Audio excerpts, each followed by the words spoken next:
Olá, meu nome é Sérgio Santiago. Eu me chamo Hélida Mirella e nós somos bolsistas do projeto de extensão intitulado Avaliação e Divulgação do Múltiplo Potencial do Sorgo Sacarino, IPA SF15 e IPA EP17, na produção de biocombustível de primeira geração e forragem, com rejeito de produção em comunidades de agricultores familiares no município de Vitória de Santo Antão.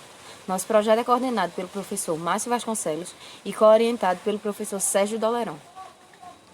Bom, quando a gente fala em biocombustível e especificamente em etanol, aqui no Brasil se utiliza como matéria-prima a cana-de-açúcar.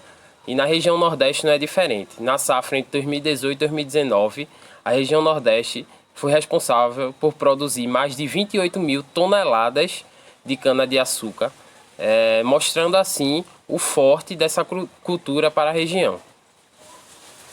Bom, a estimativa segundo a Conab da produção 2020-2021 é de cerca de 642,1 milhões de toneladas de cana-de-açúcar, mostrando assim que é uma cultura bastante importante para o Brasil e que apresenta grande expressividade econômica mesmo em tempos de pandemia. A cana-de-açúcar possui um período de colheita de cerca de 7 meses.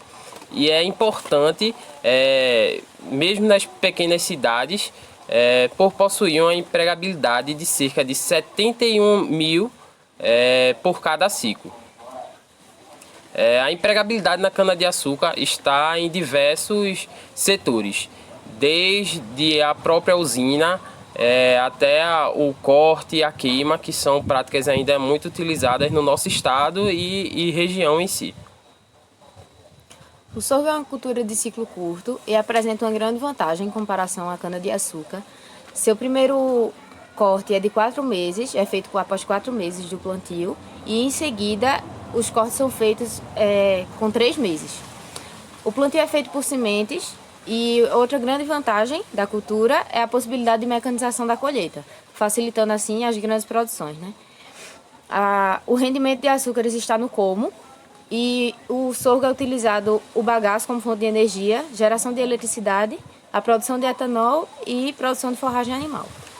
Quando a gente fala a produtividade do sorgo, ela pode ser igual ou, dependendo do manejo, até maior do que a da cana-de-açúcar, mostrando assim ser uma cultura bem rentável, principalmente para a nossa região, que possui um histórico de monocultura apenas da cana-de-açúcar. Entre as atividades realizadas no começo do projeto, né, no início do ano, a gente deu início à requalificação da área onde seria feito o plantio, né, onde foi realizado o plantio. Entretanto, devido à pandemia, foi feita a pausa das aulas e ficamos impossibilitados de dar continuidade. Bom, foi feito também a extração do caldo do como do sorgo, para assim se obter a quantidade, se seria viável para a comunidade, a produção e quanto seria de caldo extraído do sorgo. Aqui está a média de extração de caldo.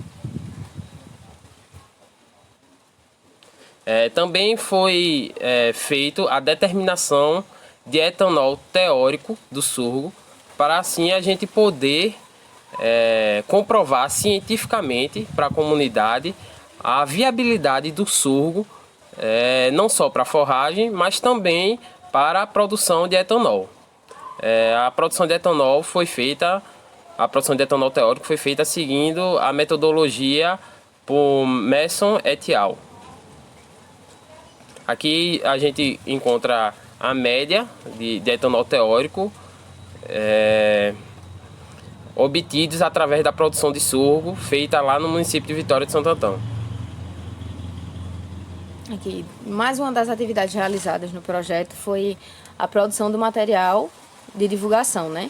As carteiras digitais foram entregues nas comunidades, contendo todos os dados e a comprovação, contendo também as atividades realizadas e a comprovação dos dados que foram obtidos. Devido à pandemia, a gente encontrou dificuldade de realizar os dias de campo previsto, os minicursos presenciais. A gente ainda conseguiu realizar, mas apenas um antes da pandemia. Após a pandemia a gente não conseguiu, entrou em contato com a comunidade e, segundo o líder comunitário, a principal forma que a gente teria seria utilizar os meios digitais. A gente sabe que no meio rural a gente tem muita dificuldade com a internet, com acesso, né, ao meio digital em si. Então a gente produziu cartilhas, enviou para o líder comunitário e assim ele ficou responsável de divulgar em toda a comunidade do Oiteiro, lá no município de Vitória de Santo Antão. Lembrando que o nosso projeto ele já estava no segundo ano. No primeiro ano a gente fez toda a parte de plantio também e acompanhamento junto com a comunidade. Em tempos que a gente não estava em pandemia, foi possível trazer a comunidade para o plantio e a gente fazer esse diálogo bacana entre a academia e a comunidade, né? A gente mostrar e escutar também o que é que eles tinham para dizer. Foi produzindo também artigos científicos com os dados obtidos, já que durante a pandemia esse contato com a comunidade ficou bem limitado, né, bem restrito. A gente produziu artigos científicos.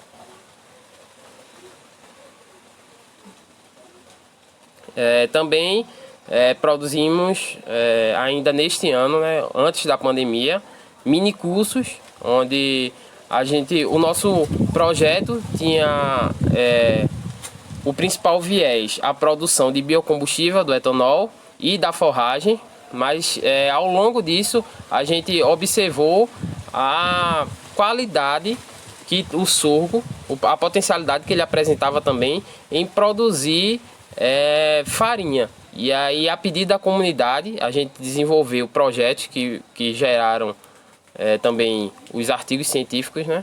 A gente desenvolveu pesquisas para fazer essa metodologia para que fosse possível também os agricultores obter essa farinha na comunidade. E assim a gente conseguiu realizar ainda mini curso presencial de produção de pão e bolo com a farinha do sorgo.